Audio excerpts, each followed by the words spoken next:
The following is a presentation of the Belly Up Sports Media Network.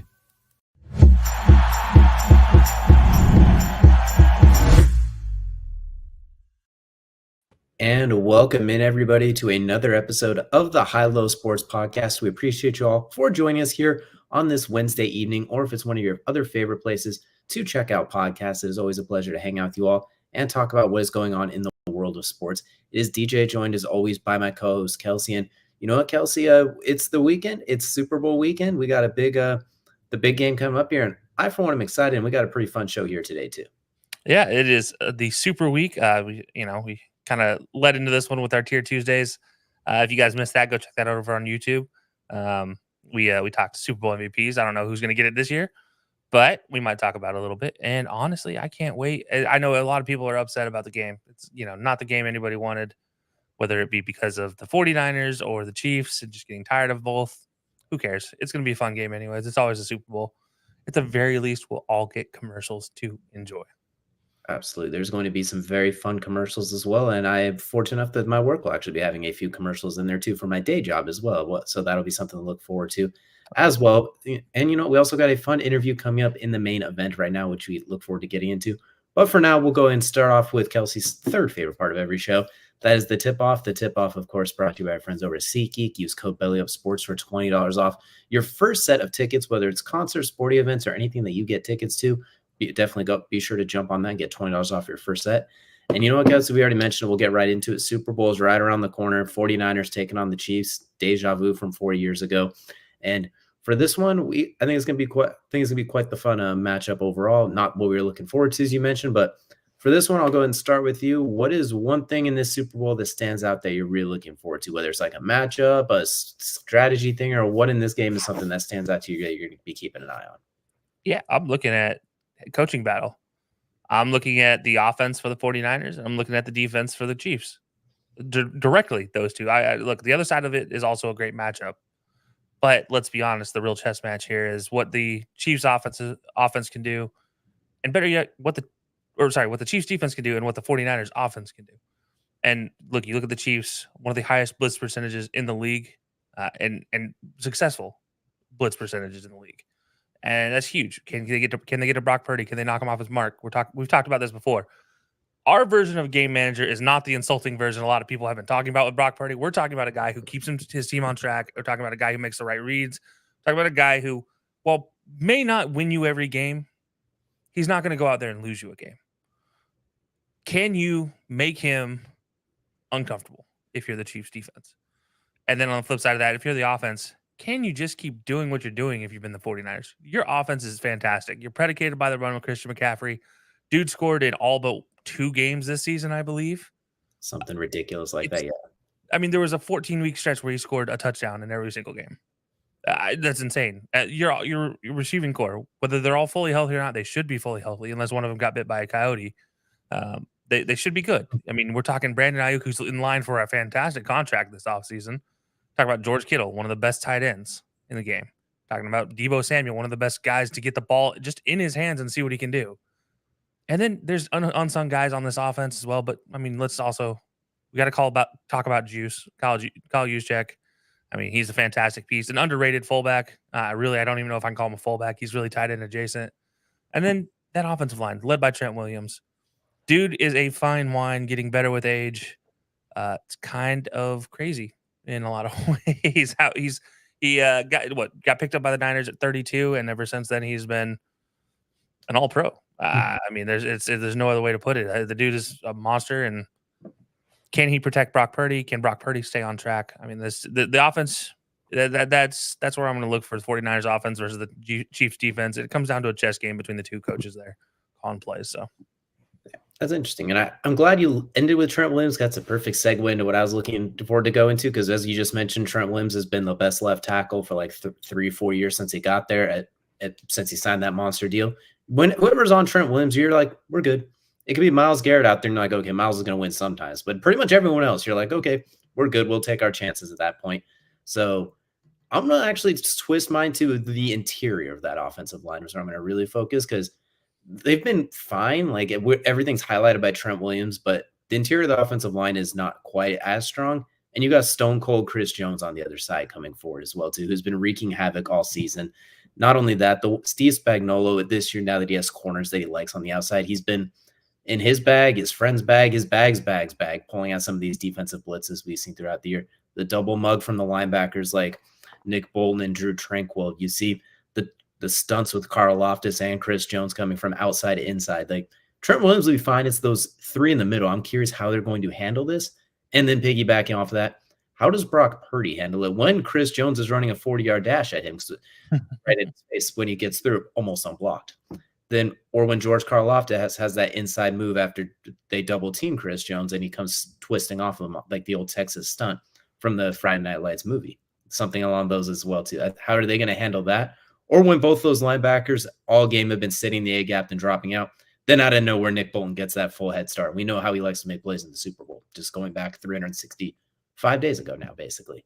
Yeah. So how is the interior offensive line going to handle that? Then on the defensive side, I'm going to go right to the 49ers defensive line in itself. They are obviously very good with Nick Bosa reigning defensive player of the year as of right now, but we'll see if he's still defensive player of the year come the Super Bowl. But they've been kind of getting gashed by the running game in the playoffs looking at it. Aaron Jones ran all over them. I think he had, what was it, $140, something like that on the ground, $130. The Lions combined had like 120, 130, something ridiculous like that. Like, teams have been able to move the ball on the ground on them surprisingly. They get after the passers as well as anyone. Their pass defense is effective. They do a good job passing things off in the zones. They play simple but effective defense. But I'm wondering what they're going to do if Isaiah Pacheco gets going when he runs like he's angry at the ground. If he starts getting downhill with those 37-foot ladders per yard, I think they could be in a little bit of trouble because at that point you're going to have to roll safety down. And Travis Kelcey, we saw what he did last week against the Ravens' entire defense. He's going to do the same thing to the 49ers if they can't roll coverage towards them, Rashee Rice. So those are the things I'm looking forward to, is the interior of the 49ers offensive line and, coincidentally enough, the interior of their defensive line. They can handle, and the edges too, because you can't let Pacheco and his angry running style get on the edge. He's like, the level 47 on Call of Duty Zombies from back in the day, how fast they would run that you could barely survive. That's pretty much what it looks like he's running sometimes when he gets the edge with how fast his feet are moving. And I think if they let him get going downhill, it's not a wrap, but you're treading a lot farther uphill if you have to deal with Isaiah Pacheco and Patrick Mahomes. So that's where I'm looking for. That's the battle I'm looking for, is how the interior offensive line of the 49ers handles the Chiefs, and how their defensive line in general as a whole can keep Pacheco from getting downhill, and Fred Warren, Dre Greenlaw, gets a mouthful, getting downhill without, of course, super tongue tie right there. But like he's going to have to tie up Isaiah Pacheco if they want to win this game. They got to get going downhill without sacrificing leaving number 87 wide open either. They got to find a way to find that healthy balance. So that's the matchup I'm looking forward to. But we've kind of previewed those things now as well too. But with great previews comes great responsibility, and that's going to take us now into something we're predicting, if you will, but not the predictions of the game. We're going to predict the betting line. So there's a lot of interesting bets. The Super Bowls, especially on the betting apps, come with a lot of different props in them as well too across the board. There's some specific ones. There's some unique ones. There's some that are just depending on the match that they like more than others. So Kelcey, what's your top prop for the Super Bowl weekend right now? Just so we're clear, we're talking not just normal props for a game, right? We can do some of the fun ancillary props. If you can bet on it for the Super Bowl on Sunday, it counts. Whether it's something with the halftime show, the kickoff, the whatever it might be, if it's Super Bowl related, what is your top prop?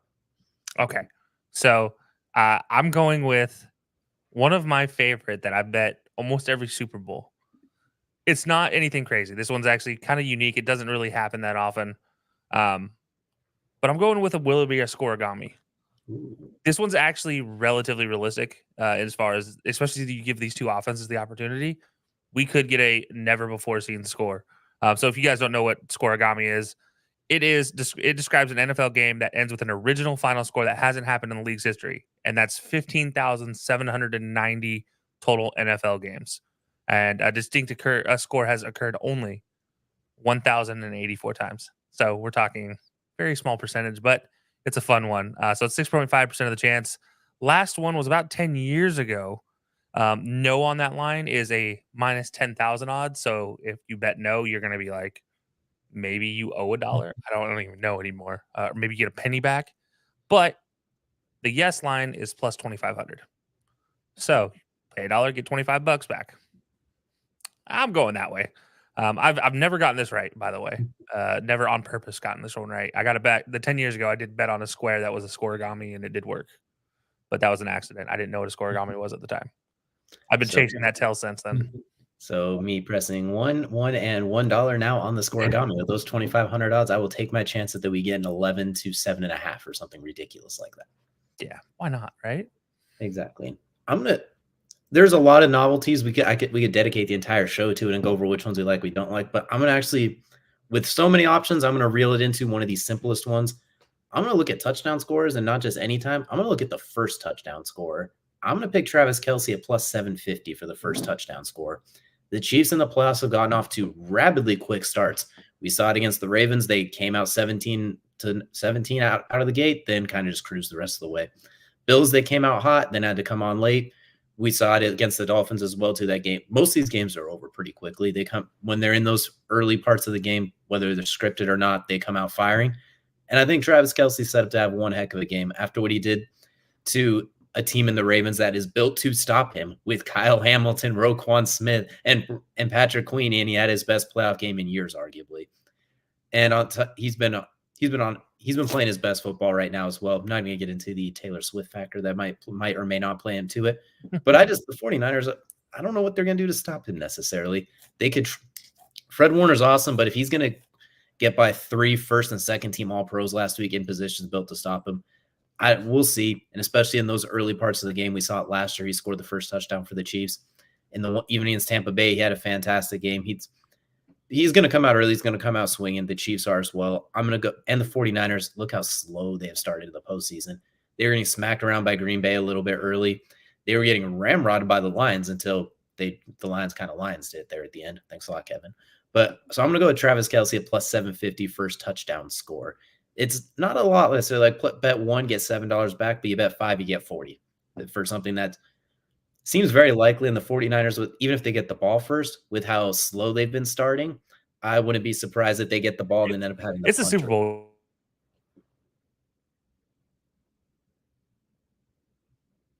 And I think we lost them there for a second. But yeah, it's a simple bet. It's a very, very easy one, but it can have a pretty solid payout. Or if you get a little bit gun shy, he's minus 110 for any time touchdown score. So that's still a pretty safe bet in itself. But we're going to go a little greedy. We're going to go a little super. We're going to go for that first touchdown scoring bet. No, I don't blame you. Look, it's one of the fun ones. By the way, I do want to point out, I know we're not affiliated with these guys.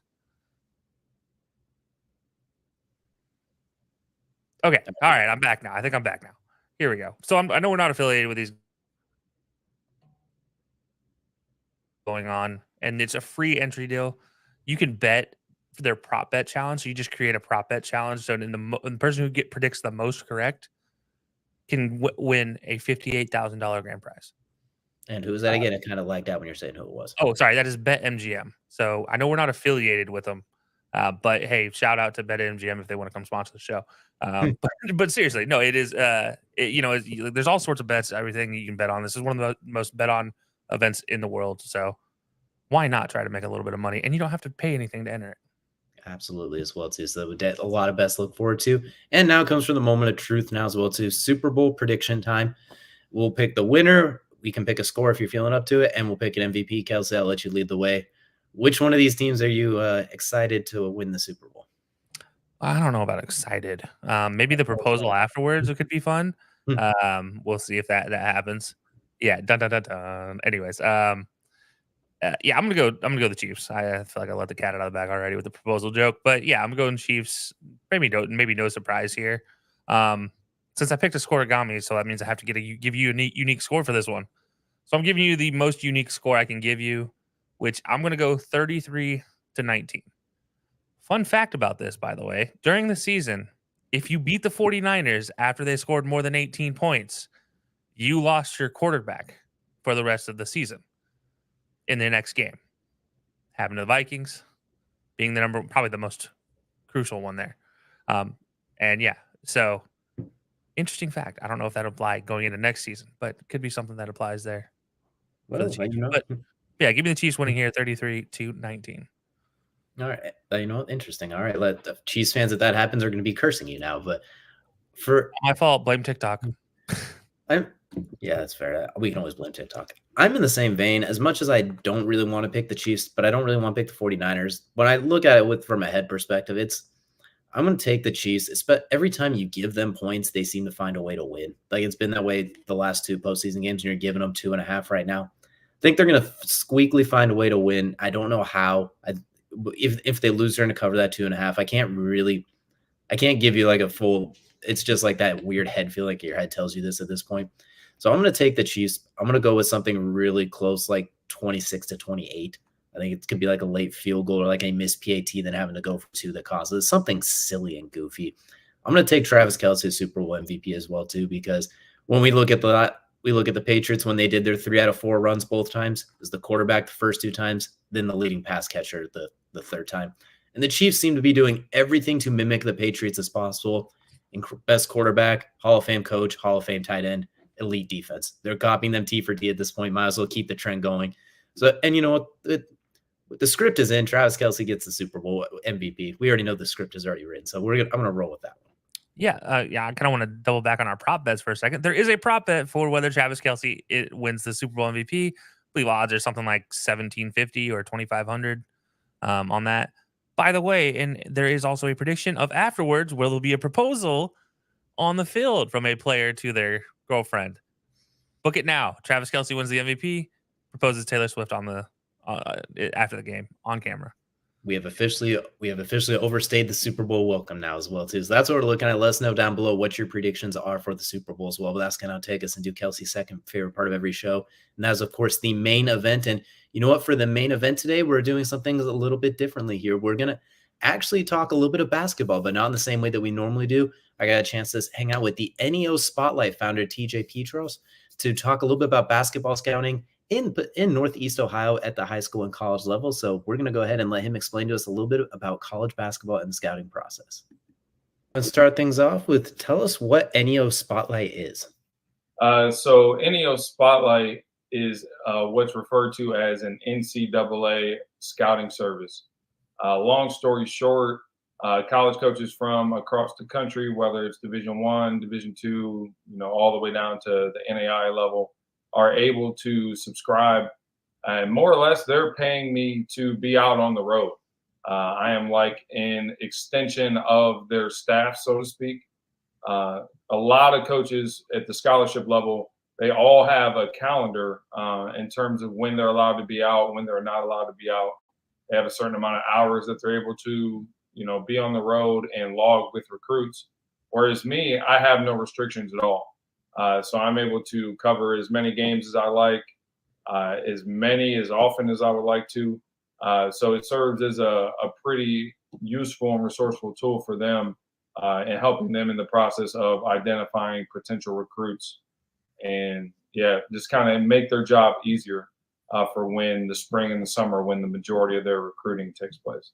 Yeah, absolutely. That is awesome. So that kind of piggybacks me onto the next question of, as the founder, what kind of gave you this idea? Did someone kind of approach you with an idea like this? Or was it just like the light bulb clicked and you're like, this is genius, and it got rolling from there? Yeah, it's funny. So my whole life, man, I've always known that I wanted to be involved with basketball in some capacity, whether it was playing, coaching, commentating, scouting. Like I didn't care. My whole goal was to be around the game that I love, meet people through the game, and most importantly, help people through the game of basketball. So once I got out of college, I was playing in a pro-am basketball league, which was a league for adults that had, some high school kids, like elite high school kids played, current college guys, former college guys, overseas guys. We occasionally even had like some NBA guys come through and play with us. So I saw this guy who was there every week, and he was filming and recording all the games. So I looked into it. His YouTube channel is called Third Coast Hoops. So he had, built a lot of credibility and a reputation in Ohio by recording high school basketball games, specifically in the Cleveland area. So, I went to his website and I saw just like a bunch of videos, but I didn't see like any writing or any recaps or like top performers, things like that. So I reached out to him and said, hey man, like I just got done with college. I'm an English major. I love basketball. I love to, figure out a way to help you out in some capacity. So me and him together, I believe it was 2015 was my first year. Mind you, I'm driving from Canton to Cleveland. For those of you who aren't familiar with Ohio, it was about an hour drive there and back. So I'm driving an hour every Tuesday, Friday, Saturday, going to different games. He's filming, I'm doing the writing. Together, we were putting out a lot of content and a lot of information. And because of that, a lot of college coaches, began to follow me on Twitter and reach out to me. Hey, what do you think about this kid? Or, what are your thoughts on these two guys? And I'm just giving all this information out for free. I'm young. I'm excited. I'm like, hey, I'm doing what I said I wanted to do, right? While I'm not getting paid for it, Steve, who's the owner of Third Coast Hoops, wasn't getting paid much at the time either. But I was able, through him and by him opening that door for me and giving me just this young kid out of college a chance, I was able to build a lot of rapport with high school coaches and college coaches. And that led me to starting NEO Spotlight. So I knew that there were guys who were high school scouts and worked for colleges, but I wasn't quite sure of the process or what that all entailed or how you had to go about doing it. So I just took a chance and bet on myself. And, here I am, 8, 9 years later.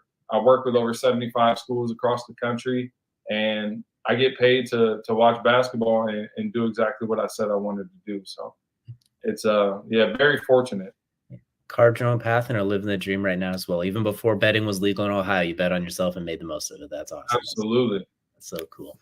Now, you mentioned the scouting, the evaluation, that sort of thing. So I just kind of want to note as what kind of goes into that as well, too, because you are one person as far as I know, and you can't be 7 people at 7 places at once. So what kind of goes into the scouting, the evaluations when you watch them? Like, do you ever worry maybe just catch somebody on a hot night where they score 50, then the rest of their time they're scoring 8 or 9? Or what kind of goes into those evaluations and scoutings when you're watching?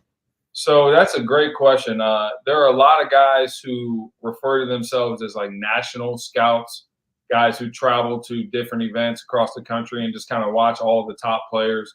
And as cool as I think that is, I think it is almost virtually impossible to consider yourself a national scout just because you're spreading yourself so far thin. So what I do during the high school season is I cover Ohio. So I cover Cleveland, Columbus, Cincinnati, Dayton, everywhere in between from November to March. And then April, June, July, I travel. I might go watch some Indiana teams, Michigan teams and things like that. But I feel like my goal, my whole goal and always was to know Ohio inside out better than anybody else. So the reason why I say that is to answer your question, I have a rule of thumb where I like to, if possible, watch a kid 3 times. I want to see a good game, I want to see a bad game, and I want to see an average game. And between those 3 evaluations, whether they be in high school, AAU, summer ball, a combination of the 3, I think that gives you a pretty genuine, pretty good idea of where a kid is at. But yeah, that's how I do it. I want to see a kid 3 times, and it's important to see kids in multiple settings because high school and AAU are 2 completely different evaluations as far as I'm concerned. With AAU, they're playing with more talented kids against more, I guess, college size, college level athleticism. When I'm watching an AAU game, like a high level AAU game, there's the 10 guys on the floor are all going to play college basketball at some level. So when you're surrounded by good players, you get an idea of what your natural role is. Because not everybody's going to be the guy, when the shot clock's running down, or, not everybody's going to be that guy averaging 18, 20 points a game. So when you're surrounded by a bunch of other dudes, you quickly find out who you are and what you can do. So I look at AAU evaluations in terms of what's a guy's role, right? Can he play with other good players? And then high school, it allows you to see a kid more so with like a magnifying glass, right? With his high school team, he's going to have the ball a little bit more. He's going to more times than not be the best player. You get to really see how coachable a kid is, how they interact with their teammates. Can they lead? How they respond when things aren't going their way. So to me, I think the perfect blend is to see kids in multiple settings. And what also helps me too is I watch these kids from a young age. A lot of the top prospects get identified between their freshman and sophomore year. More times than not, the top kids as freshmen and sophomores typically end up being, still towards the top or at the top by the time they're juniors and seniors. So I get a chance to see how much a kid has grown throughout the course of his high school career. I get to see what kind of trajectory he's on, how much his body has changed. And that's another reason why I like to just narrow in and know my state inside out better than anybody else versus, trying to spread myself to 3-4 different states. You kind of miss some of those little nuances and relationships and insider information that you get by really focusing on your coverage area. 100% as well. That's so cool. You get to see basically from 1 to 100, you get to see them all the way through. But that I kind of want to circle back to the AAU thing you mentioned as well too. Some players, like everyone comes in there and is that dude, you're already the big fish, but then you're surrounded by big fish and everyone kind of falls into, for lack of better terms, where they would be at a college level. When they're in that situation, how often do you see guys that come in? It's like, oh, this is top 5 prospect in the state, but then in AAU they end up kind of falling into almost, I don't want to say role player because that sounds rude, but you know what I mean? Like they kind of maybe have trouble falling into that role because they're so used to being it, and maybe it affects them playing at the next level. Like a big name guy ends up going to a smaller school because they see when he's surrounded by dudes, he doesn't quite fit in necessarily. Yeah, that happens all the time, especially here in Ohio. Ohio, we're more so like a low major to mid-major state in terms of like the talent we have. At football, I think you'd be hard-pressed to name 10 better states in the country than Ohio as far as football goes. Ohio, I believe, is the 7th most populated state in the country, but we push and we tend to steer our top athletes towards football. And as a result of that, basketball takes somewhat of a hit. Whereas, I'd say on average, we get maybe 3 to 5 kids per grade that are legitimate high major players. So the majority of our guys are mid-major, low major guys, or they're role players at that level. And sometimes when you watch just Ohio and only Ohio, you kind of put yourself in a bubble. You don't get to see what else is out there. So thankfully, when you go to AAU every year, AAU takes place in April, usually about the first half of May. It takes a break in June and then comes back in July. So it's about 2.5 to 3 months. But it gives you that perspective of where exactly our guys are in terms of talent and how we stack up versus the rest of the country. But, yeah, there are quite a few states that, I would say absolutely trump us in terms of talent. But the brand of basketball that we play in Ohio is almost second to none. A lot of the times during the high school season, you get some of these teams from Florida or North Carolina or Georgia come up here. And mind you, they have a lot of talent. Physically, they're just long and athletic and strong. Sometimes it looks like a varsity team versus a JV team. But we play such a good brand of basketball that a lot of other states aren't accustomed to seeing, that we're able to win a lot of games that on paper we really have no business winning. Yeah, absolutely. That I kind of want to also add on to that because that was a very interesting point you brought up too. How often do you see players maybe that are, because they play the good brand of basketball, in those situations, a coach will see that like, oh, okay, he may not be 6'7" and run a 4.3 and be dunking with his elbows, but we see how he moves, plays defense, and that sort of thing too. How many times do you see maybe some players almost get up scouted, I guess, if you will, like they almost get higher offers than you would initially think just because of the way they play, because the coach is like, all right, I don't have to teach him to play basketball here. He knows how to play.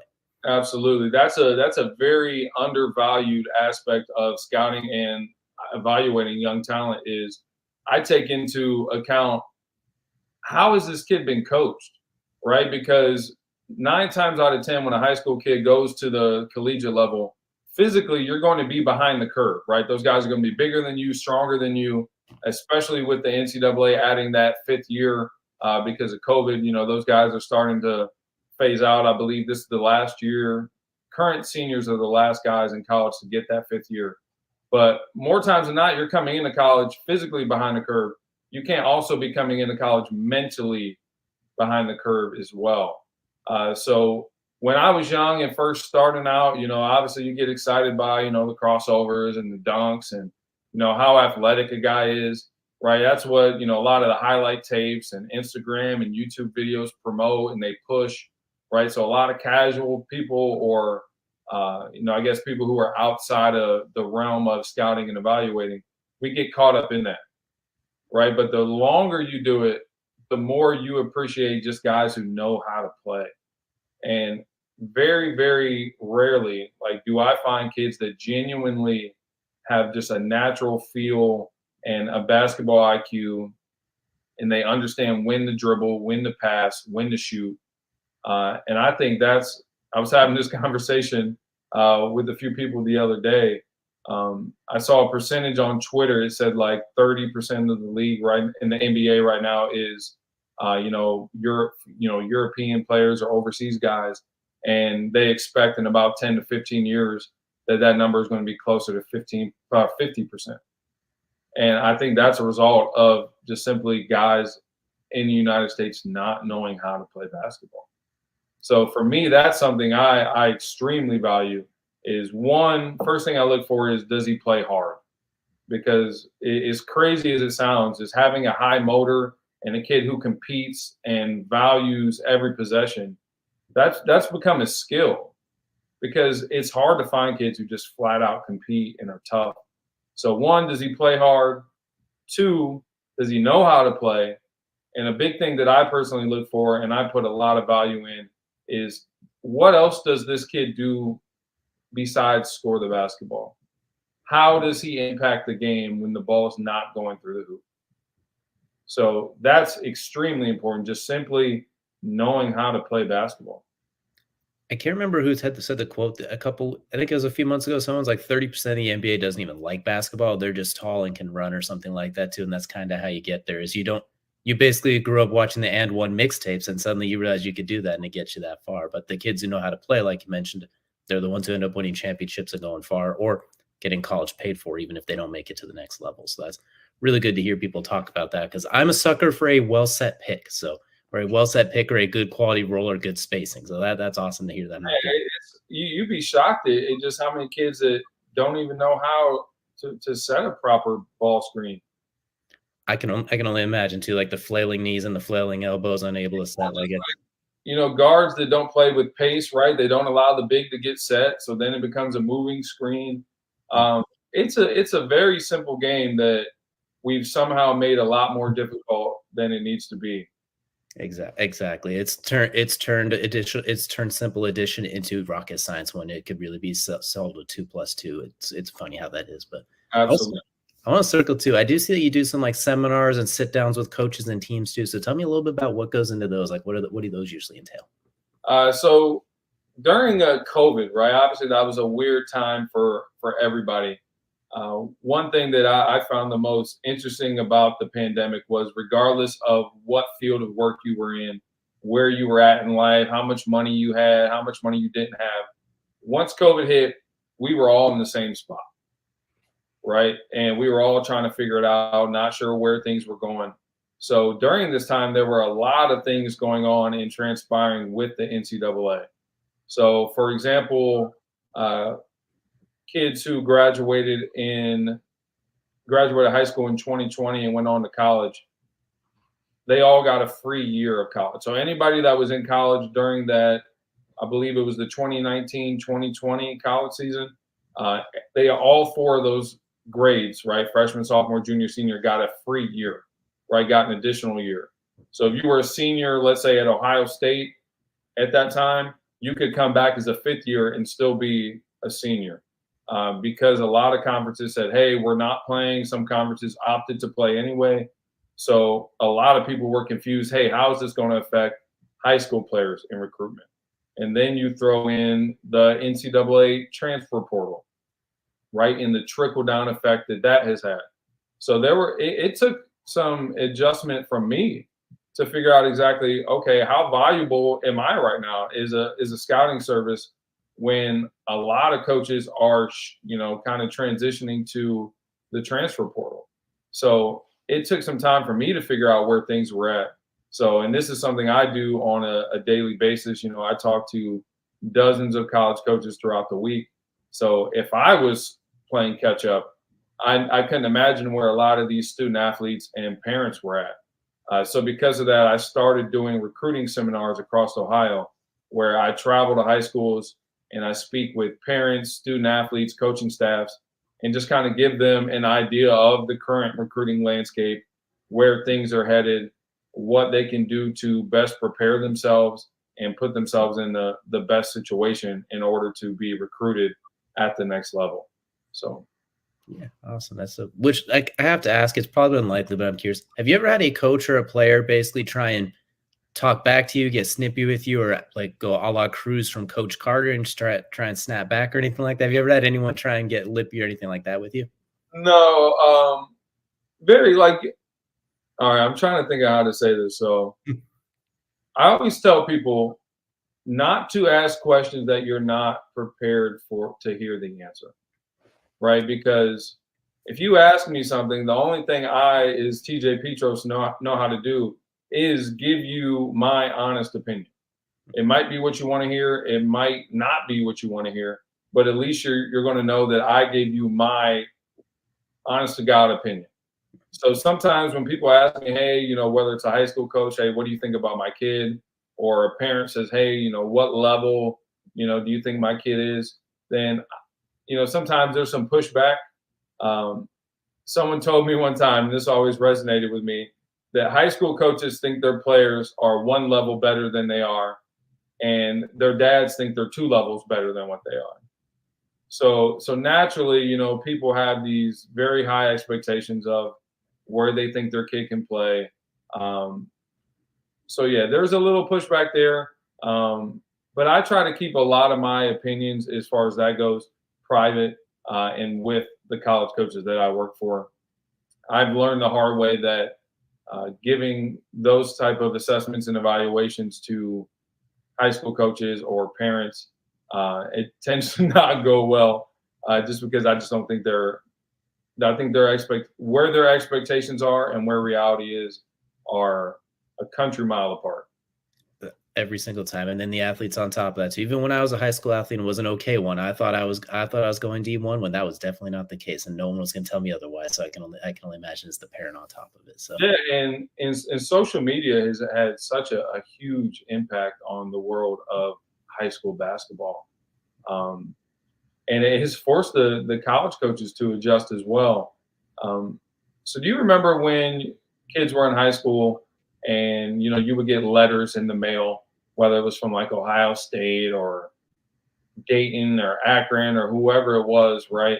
And we all knew deep down those letters didn't mean a whole lot, but they were still pretty cool to get, right? Like, hey, my buddy's probably not going to end up at Ohio State, but the fact that they sent him this letter when he was a freshman or a sophomore is pretty cool.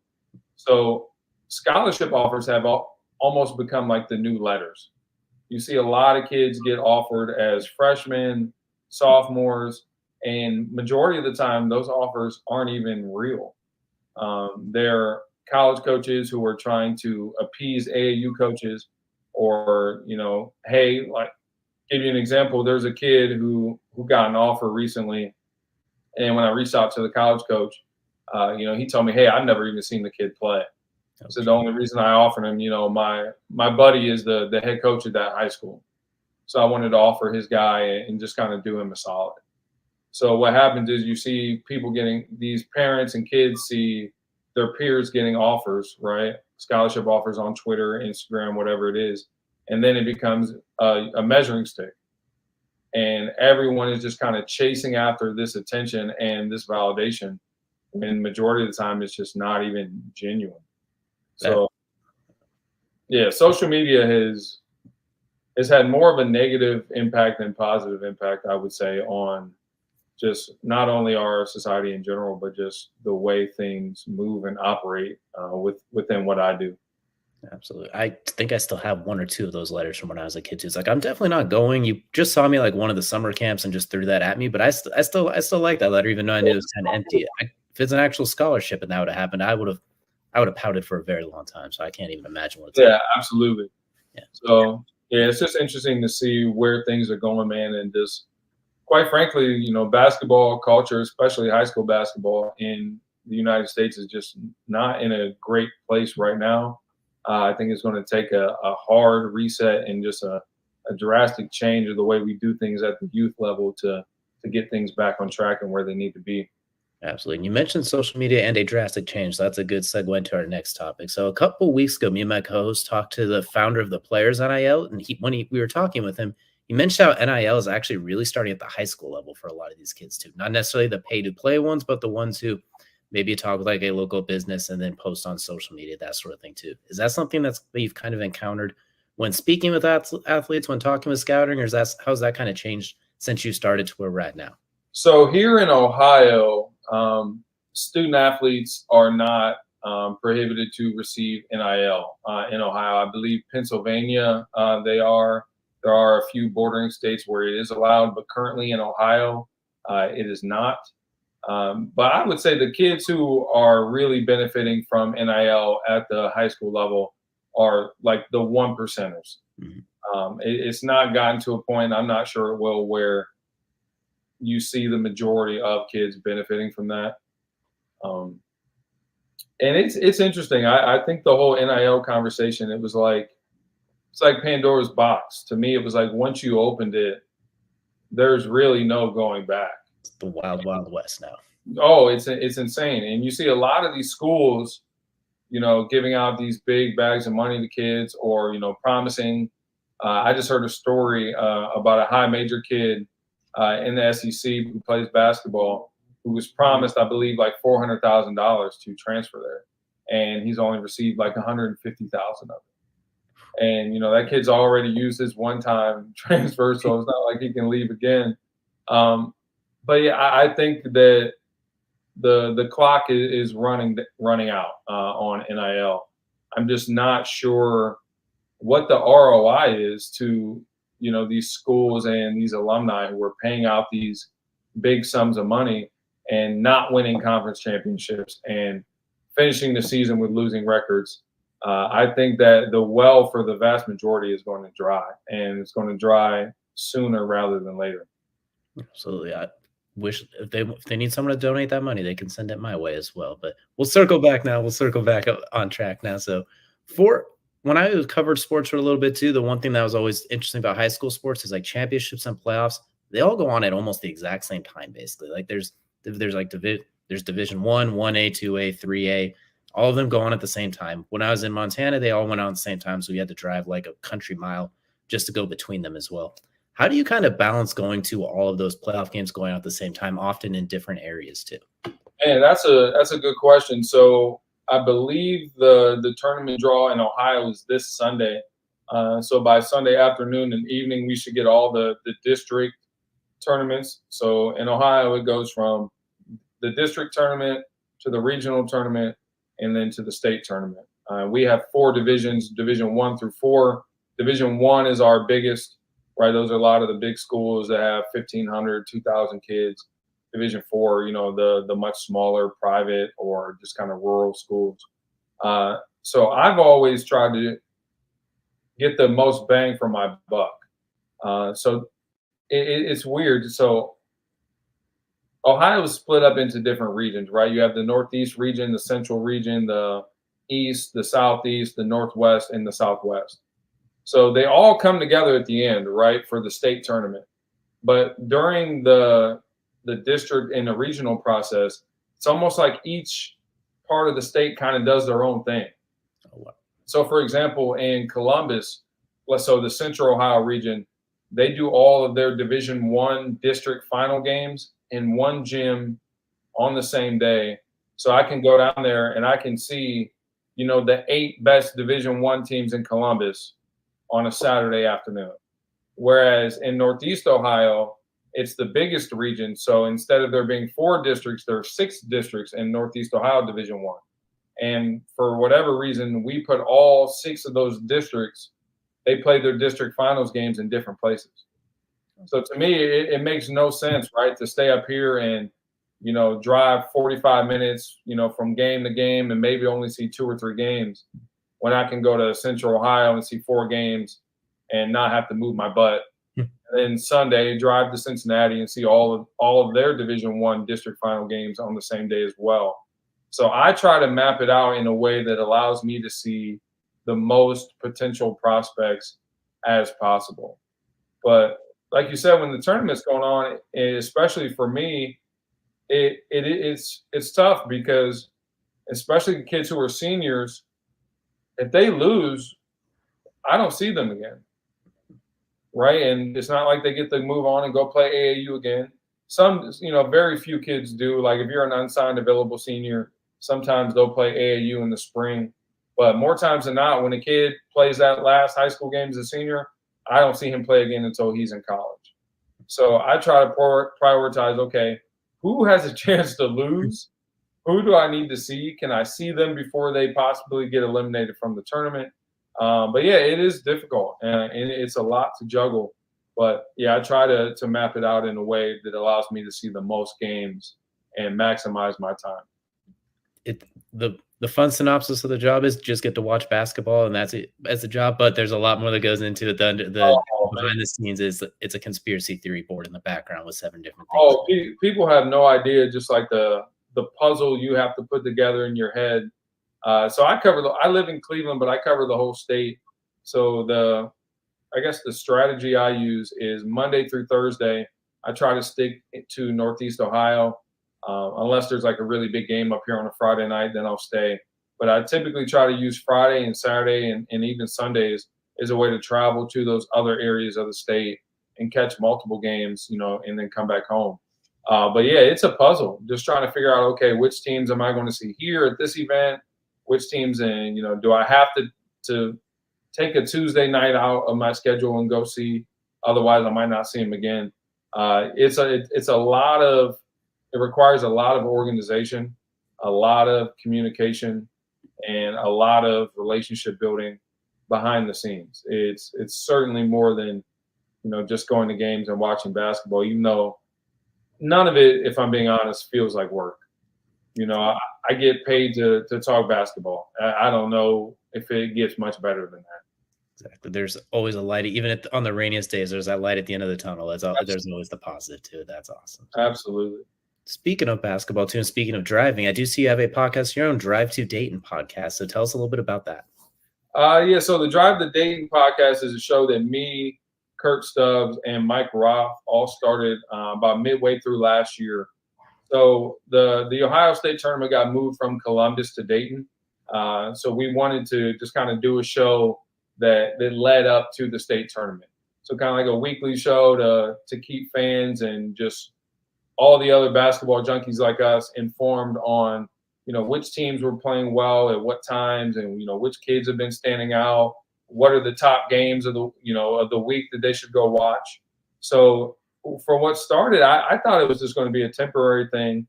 I'm thinking, hey, we'll just do this for a few shows, lead up to the tournament, and then we'll be done. But we don't have a huge fan base, I wouldn't say.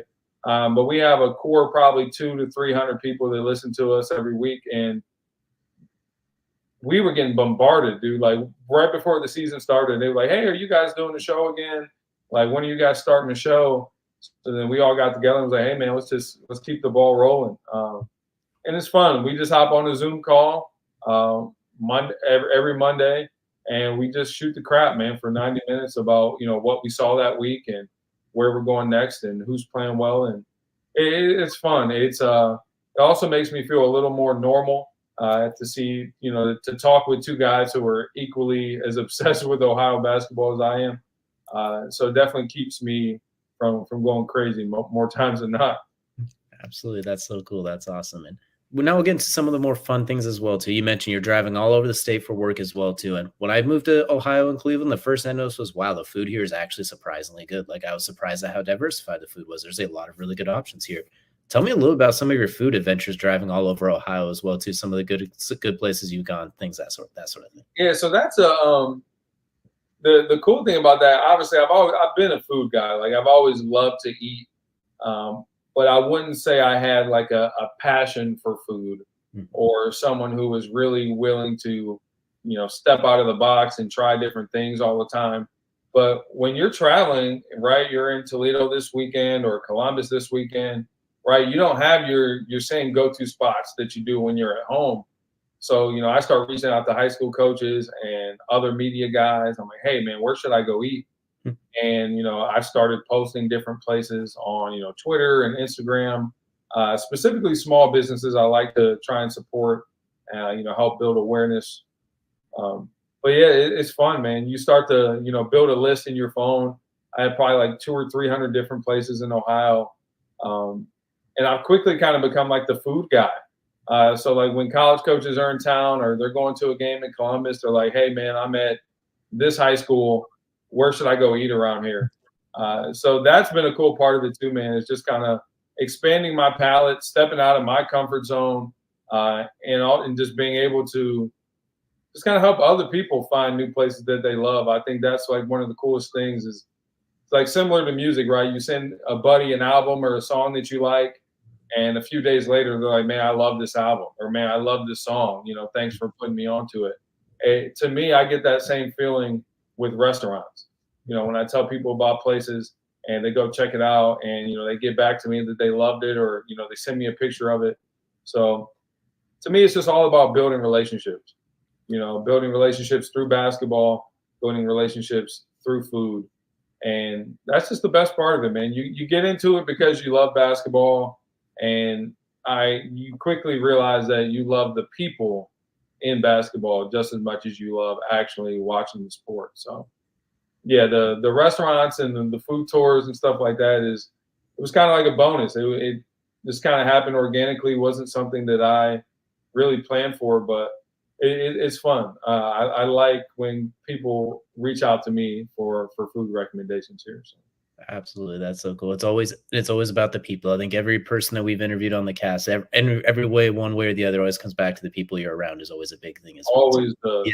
The activity may be fun, but it's made great by the people you're around too. Like it could be a great activity, but if you're surrounded by heathens and hooligans, it's not quite the same. So I have one quick one for the ones in Northeast Ohio will understand this one. Barrio, good, bad, awful. Oh man. So decent. I'll accept. We'll throw in decent there, like Taco Bell level too. Also, by the way, guys, no Taco Bell slander will be allowed. Taco Bell, right, to me is like obviously it's not a daily or weekly thing, but like once a month or like 12:30 at night, you're tired, you're on your way home, you see that bell lit up on the side of the road. That's a good feeling to me, man. Like it's dependable. It's going to be open. You eat it right before you go to sleep, so that way you don't got to deal with the repercussions of it until you wake up. But Barrio is good. I mean, it's not great. I think I will say it drives me nuts when people come up here and they say, "Oh, someone recommended that I go to Barrio," and I'm just like, "My God, man, there are so many just like dive bars or taco trucks or hole in the wall spots where you're just going to get just so much better food and at a better price more times than not." But Barrio is good. I definitely would say slightly overhyped, but not bad. I mean, Barrio to me is almost more like a social thing. Yeah. So it's nice to go there after a Cavs game or a Browns game or something and just kind of mingle. But yeah, if I'm recommending somebody to go get some tacos, I am 1,000% not sending them to Barrio. That's not my first choice. Same scenario as well too. It's a place that mostly locals should have because it's not somewhere that a visitor should have that sort of thing as well too. Absolutely, it's plenty good, plenty fine, but like that, there's a list to get through first. Like we'll start with La Plaza and work our way back from there. Oh my God, La Plaza is phenomenal. I just recently moved to Lakewood. There's a spot right down the road from me called Cilantro. High level. I'm embarrassed to tell you guys how many times I've DoorDash from there. But yeah, it's just such a long list, like you mentioned, of places that you must go before you dare step foot into Barrio. Exactly. It's like In-N-Out in California a little bit, just a little bit less, a little bit overhyped as well too. But I digress. California, don't hate me. I live there. I understand. But I just want to check in, see if there's anything else you wanted to touch base on or anything we wanted to circle or mention really quickly that we might not have talked about already. No, I appreciate you having me on, DJ. It's definitely nice to kind of shed somewhat of a light onto the world of high school basketball scouting. Obviously we weren't able to go into too much, detail and, some of the nuances. But it's cool to give people just kind of an inside look, so to speak, into what I do and what all it entails. And there are people who probably aren't even familiar with scouting services or didn't know that they existed or how they work.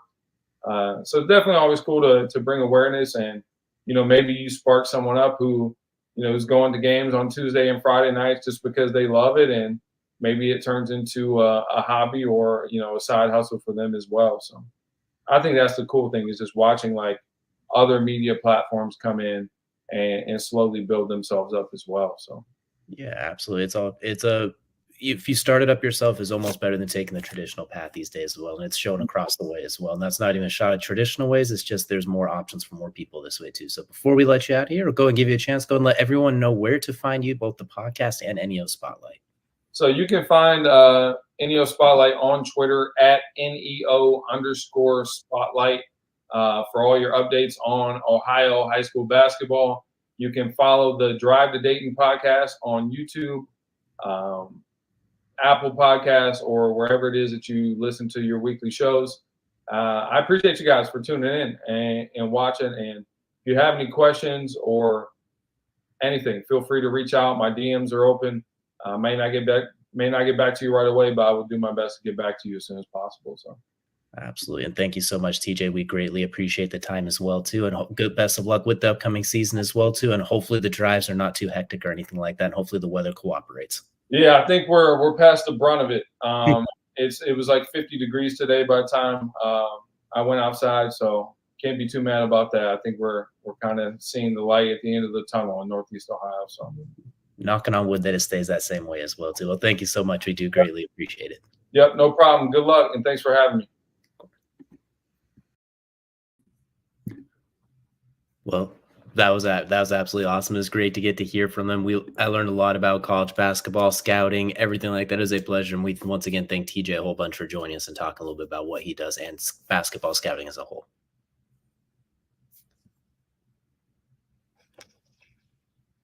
I'm muted. I'm my bad. I was keeping myself from yelling when he said he's DoorDash. He's embarrassed by how many times he has eaten cilantro. Don't worry. I get it. I get the addiction.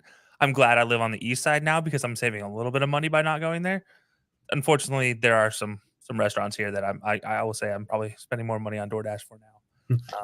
But no, I absolutely love that. There's a lot that he said here that are just important things. I think we just to talk about a couple of them. The importance of knowing the ability to go into a role for a player. That's one I think I'm glad you touched on that with him. It's a great informational piece. While every player is skilled, this is something we've talked about at the NBA level when we talk NBA all the time. Yes, they are talented. Yes, they are fantastic. Yes, they can score 20 points at any given time. But it's a special player to be able to step back and be the facilitator, to be the defensive stalwart, to be, Patrick Beverly gets a lot of hate. But let's just look at his game. The dude is scoring 40 points in high school. Scoring 30 points in college. And not really every game. I'm just, that was his career. Not too far of an embellishment, honestly. He was a bucket in those games. Gets to the pros. What is he now? He's a 12 to 15 point a game guy. But most importantly, he's matching up against the number one guard on the other side. That's an important aspect. And, the high IQ level of basketball that's taught in Ohio on the men's side is great. It's actually something me and one of my coworkers were discussing where, this idea of resetting the entire basketball arena. And we've talked about this before too. It's especially on the men's side, it feels like a lot of players are enamored with the highlights and not with just playing the game the right way. And that's why you're seeing I think the LaMelo Ball situation is the Ball brothers in general was a perfect example of this. Their level of defense was, all right, LaMelo, you go stand at the inbound line when they're inbounding the ball and then walk yourself back on defense. We're going to run a press, but we're not really going to press because you're just going to stand there and then just try to cherry pick on your way back.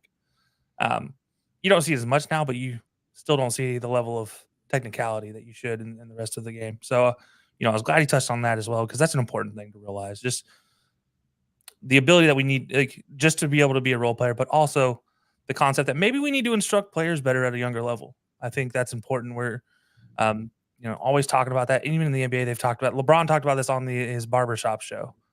It was that there are maybe 20% of guys in the league that don't know how to play basketball at the end of the day. They're out there, they're athletic, they can go run and dunk, and they can jump high.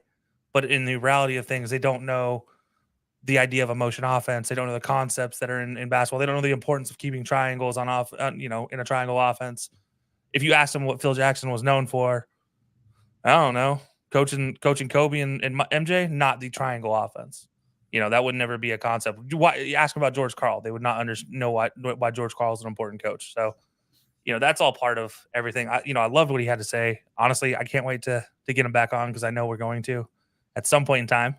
Maybe after the high school basketball season wraps up, when he has his 2 months of break, basically 2 minutes, something like that. But I do want to kind of circle back to what you said too. There's a lot of people that know what they're doing, but it's why are they doing? I think that's where sometimes it disconnects. It's like, all right, I know I'm setting a pick on this play, but why are you setting that pick? What's the point of it? Like that sort of thing. And I think that was awesome to hear him touch on as well too. Like there's a lot with basketball scouting that goes into it, and that's still so awesome that he was able to turn it into his own business as well too. So if you haven't already, go check him out. Go check out his podcast. Go check out NEO Spotlight, especially if you're in Ohio. Like if you're in Ohio, there is absolutely no reason to at least go check it out as well too. We do appreciate him stopping by, of course, especially on the Super Bowl week, because I know a lot of you have seen Super Bowl stuff left and right. So we're glad to have a little bit of a change of pace to go with it as well too. But once again, we do appreciate you all for joining us here as well. Be sure to check out our sponsor, Outlier. Go to outlier.bet /HighLowSports. Get yourself a free 7-day trial to bet smarter, not harder. Get a look at some of the different analytics trends.